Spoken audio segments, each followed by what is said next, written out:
It was a Thursday night when my world split in two. I still remember the soft hum of the dishwasher, the faint sound of the TV from the living room, and the smell of cinnamon lingering from the tea I had just made. Everything felt normal, safe, like a life I had built stone by stone with my husband, Derek. We'd been married 9 years. People always said we looked perfect together. He with his calm, measured smile, and me with my easy laugh that came out too loud after a glass of wine. But marriage has a way of hiding the fractures, and behind the cozy dinners and couple selfies was a silence growing louder every day. That night, I was texting someone I shouldn't have. His name was Nathan. He was younger, ambitious, and had a way of looking at me like I was the only person in the room. What started as a friendly exchange after a conference had spiraled quickly. Coffee, lunch, long drives nowhere, and then nights that ended with more than just conversation. I never planned to fall for him, but life doesn't ask for permission. It just happens. Derek wasn't oblivious. He was observant. Too observant. I caught the way he looked at my phone, the way he lingered just a second longer when I mentioned work friends, but he never confronted me. Not until that night. I was sitting on the couch when he walked in, holding something in his hand, my scarf, the one I thought I'd lost in Nathan's car. My heart stopped. He didn't yell. He didn't cry. He just looked at me, eyes calm and voice steady. "It's all right," he said. "Just go with him." I didn't understand at first. I thought maybe he was being sarcastic, that this was the calm before some kind of emotional explosion. But he didn't flinch. He placed the scarf on the coffee table, sat down in his usual spot, and looked at me like he was seeing me for the first time, not with anger, but with something else. Resignation, maybe. Or peace. "Derek, I started, my voice barely above a whisper, but he raised his hand gently. "You don't have to explain," he said. "I've known for a while." The air felt heavier with each second that passed. I tried to hold his gaze, but guilt has a way of weighing down your eyes. He leaned back against the cushions and stared at the ceiling, like he was watching memories float above him. "I kept hoping it was a phase," he said, "that you'd come back. But I saw the way you smiled when his name lit up your phone. You haven't looked at me like that in years." Tears welled up in my eyes, not just because I had hurt him, but because of the way he carried it. Quietly. With dignity. Derek didn't deserve this. He was the kind of man who made breakfast on Sundays, who checked my tires before long drives, who kissed me on the forehead when he thought I was asleep. "Why aren't you mad?" I asked. He turned to me, smiling sadly. "Because I love you. And sometimes love means letting go." I wanted to say something, anything, that could take the pain away. But nothing came. Just silence. The kind that wraps around your throat and squeezes. And then he said the words I'll never forget. "Pack a bag. He's waiting." I stood there like a statue, the words ringing in my ears. Pack a bag. He's waiting.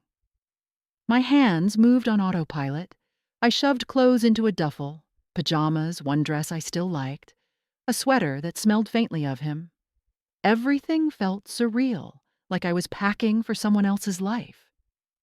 Derek watched me without comment, as if every motion I made confirmed what he already knew. "Where will I go?" I asked finally, voice small. "Anywhere but here," he said. "Just go be honest with him. Don't build a new life on lies, please." There was a pleading in his voice I hadn't expected.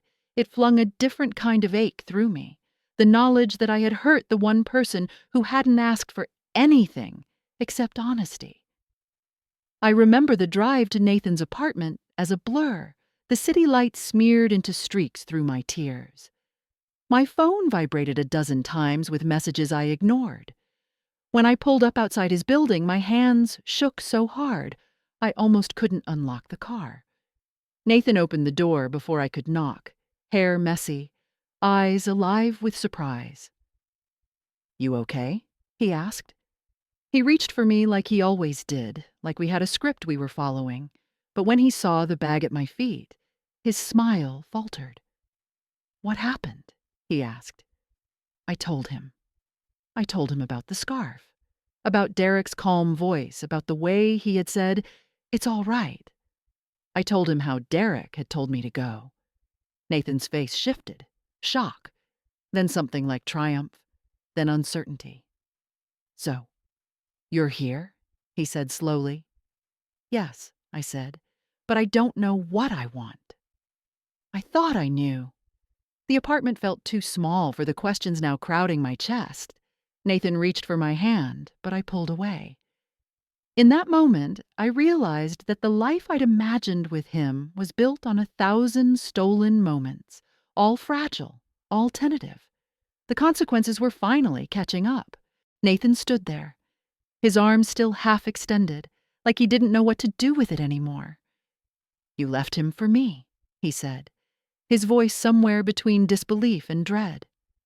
"No," I replied quietly. "I left because I'd already broken us. You were just part of the wreckage." That truth hung between us, sharp and ugly. He sat down on the edge of the couch, rubbing the back of his neck. "So what now? Are you here to stay, or just until the guilt fades?" I didn't answer. I couldn't. I wandered to the window, staring out at the street below. A couple was laughing, arms linked, unaware of the storm just a few floors above. I envied their simplicity. Nathan finally spoke. "I'm not a rebound, you know." "I care about you." "I know," I said, and I meant it. But something about his words felt heavier now, like they came with a cost I hadn't calculated. There was no excitement in this moment, no thrill, just the raw consequence of choices made in secret. He stood up and walked over, placing a hand on my shoulder. "We can figure it out together." Maybe this was meant to happen. I turned to face him. "Do you really believe that?" "I have to," he whispered. "Otherwise, what did we even do this for?" His words hit me harder than expected. I thought I was running toward something, love, passion, a second chance, but now it felt more like I had run from something, from comfort, from stability, from a man who hadn't yelled, hadn't begged, just let me go with grace.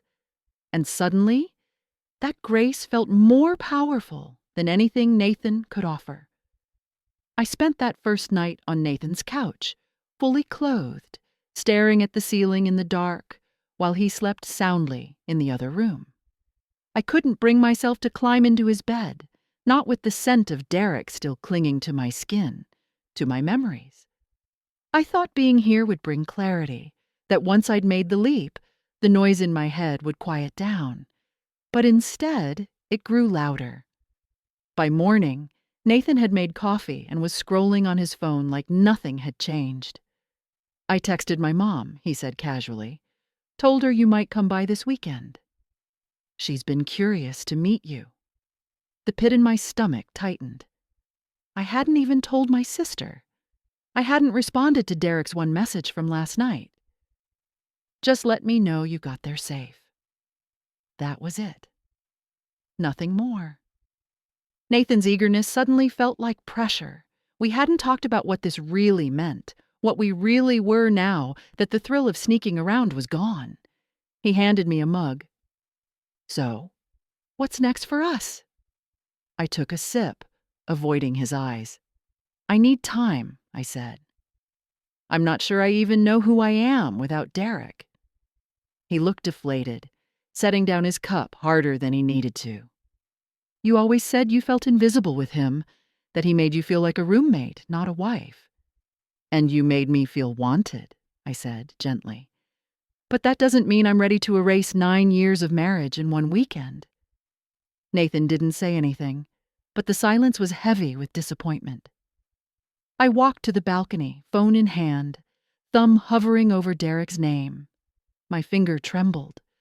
Part of me wanted to call, Part of me knew I wasn't ready to face the sound of his voice. I didn't call him. Not that day. Not the next. Instead, I stayed in a strange limbo, unpacking my bag only halfway, sleeping with one foot on the ground like I might bolt any second. Nathan tried. He cooked, joked, played our favorite songs. But every gesture felt rehearsed now, like we were pretending to be something we'd never actually planned to become. On the fourth day, I went home. Not to stay, just to collect the rest of my things. Derek wasn't there. I'd texted ahead and he simply replied, "Take your time." Walking back into that house was like stepping into a memory, familiar and painful all at once. The air was still, as if it had held its breath since I left. Our wedding photo still sat on the entry table. I picked it up, tracing the edges of our smiles with my thumb.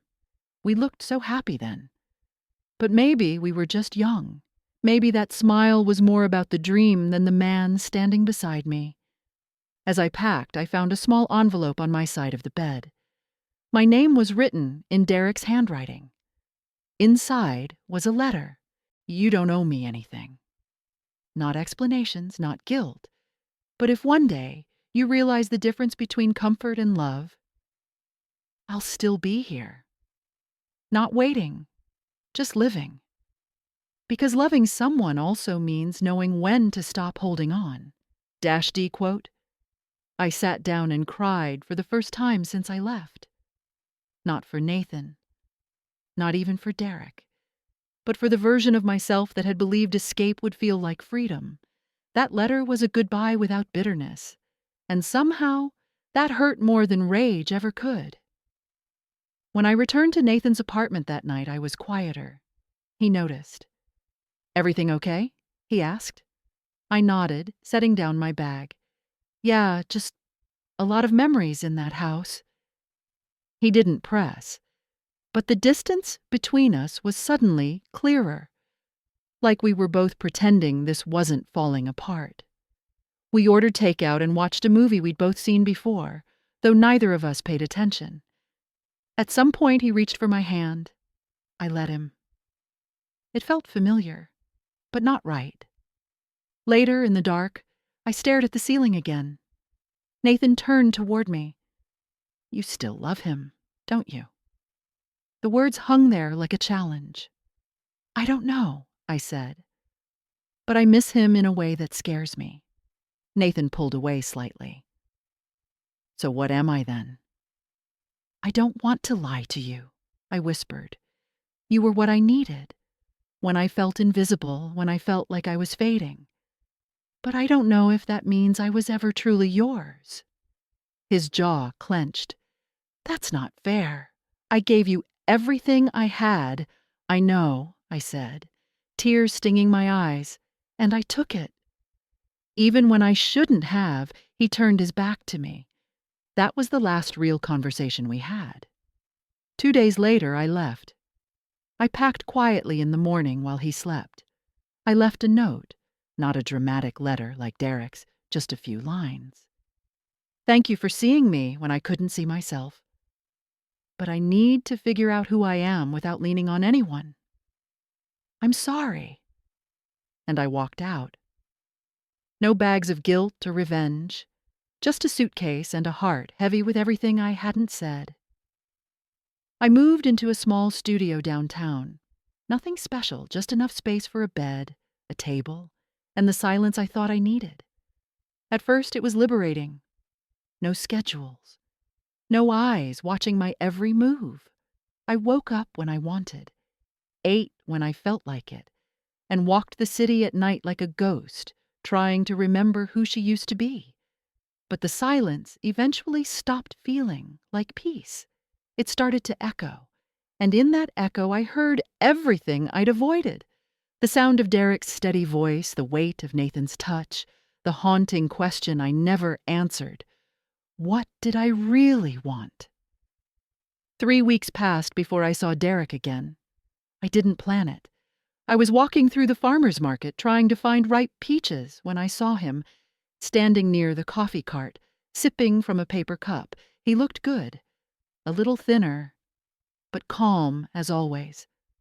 Our eyes met. He smiled first, not forced, just kind. I walked over. Hey, he said. You look well. I laughed, awkward. You always were a terrible liar. He shrugged. You still hate soft peaches? Still do. We stood in silence for a second too long, and then he said, Want to walk with me? So we did. No destination, just steps. Side by side. I read your letter, I said finally. I meant every word, he replied. I still do. I swallowed hard. Do you hate me? No, he said. But I had to learn to stop loving the version of you that needed saving. That cut deep, because it was true. I had been someone else then. And I didn't know if I liked her. We stopped at a bench under a tree, the sun filtering through like a spotlight on a stage we didn't plan to be on. Derek sat down first, then patted the space beside him. I think I came here hoping I wouldn't run into you, I said, half smiling. Then it's a good thing fate doesn't take requests, he replied. I laughed, genuinely, for the first time in weeks. It was strange, how easy this felt, how natural. And yet, there was still that invisible line between us, the kind that's drawn after you cross a point of no return. I've been thinking a lot, I said. I figured. Not about Nathan, I clarified, about me. About why I did what I did. He nodded. And what have you figured out? I stared out at the people passing by, couples holding hands, parents chasing toddlers, strangers sipping overpriced coffee. I was scared, I said, of being forgotten, of becoming invisible in a life I didn't know how to grow inside. Derek didn't say anything. He just listened, like he always had. That was part of the problem. He listened so well, I stopped thinking he needed to be heard too. I thought I was missing passion, I continued, but I was really missing purpose. And instead of facing that, I ran. His voice was soft. You could have told me. I should have, I admitted, but I didn't know how to ask for something I couldn't name. Silence again. Not heavy, not light, just real. He turned to me. So, what now? I met his eyes.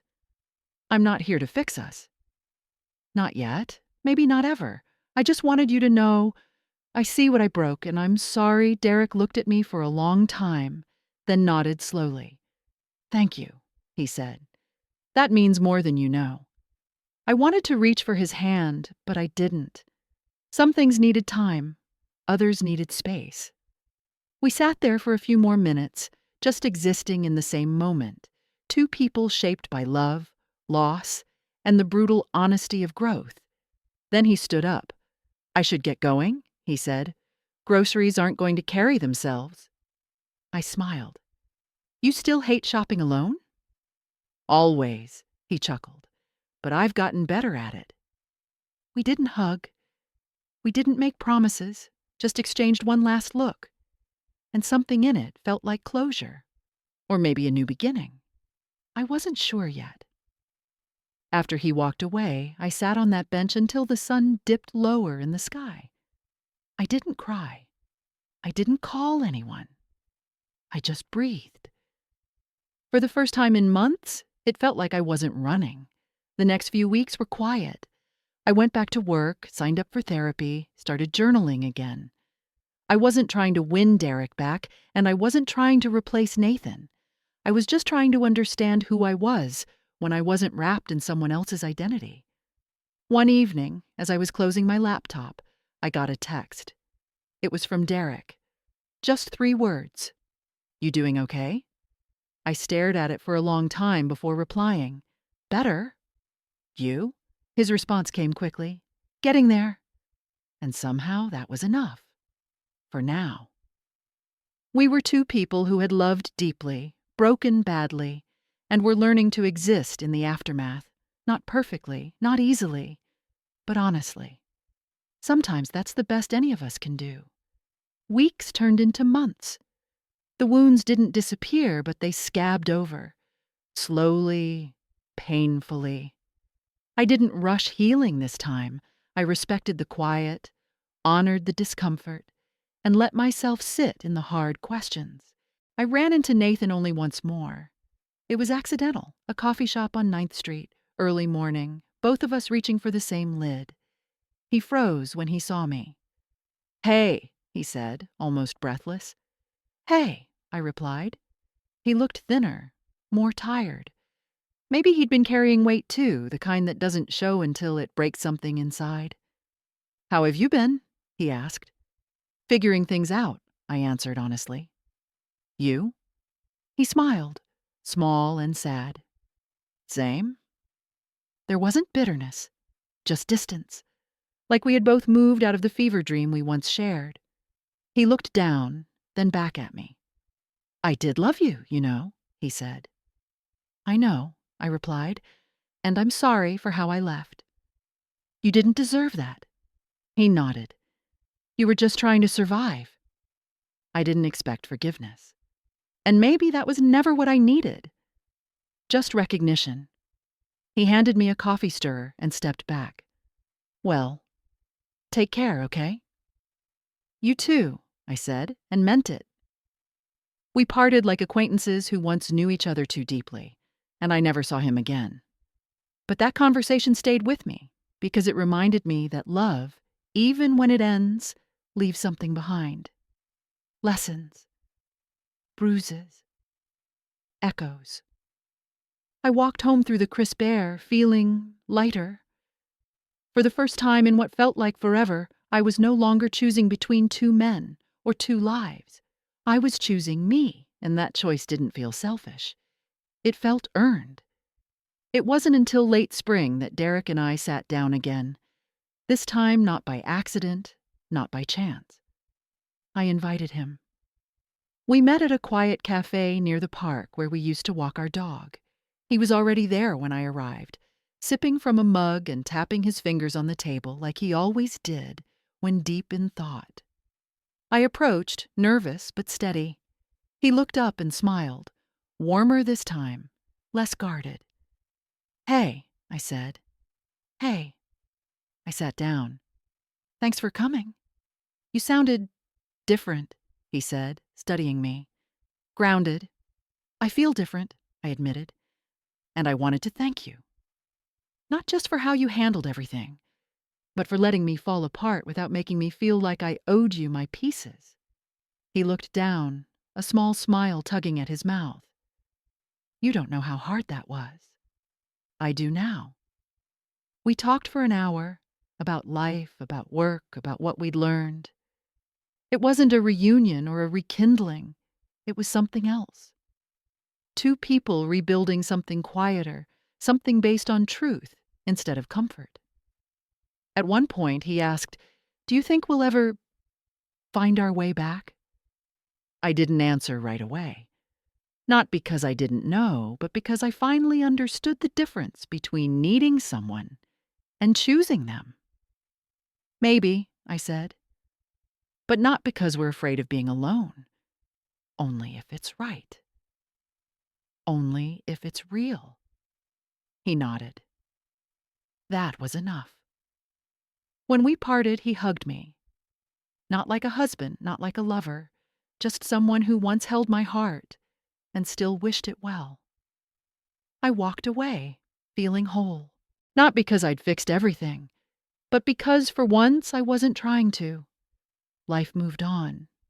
Not dramatically, not in cinematic waves, just little steps. Days filled with work, self-reflection, quiet routines. I planted herbs on my windowsill. I learned how to cook for one. I danced barefoot in my apartment when no one was watching. I was alone, but not lonely. Derek and I spoke occasionally, a text on holidays, a shared article, sometimes a song. There was no pressure, no expectation. Just the slow rebuilding of mutual respect. We became something better than what we were before. Two people who had learned how to hold space for each other without clinging. And as for love, I didn't rush it. I didn't go looking for someone to fill the space Nathan and Derek once occupied. I filled it myself. I traveled. I read books I'd always meant to. I forgave myself. The last time I saw Derek, it was almost a year after the night he told me, "Just go with him." We were at a friend's wedding, sitting on opposite sides of the reception, both smiling for different reasons. When our eyes met across the room, we raised our glasses to each other. No words needed. In that moment, I understood something important.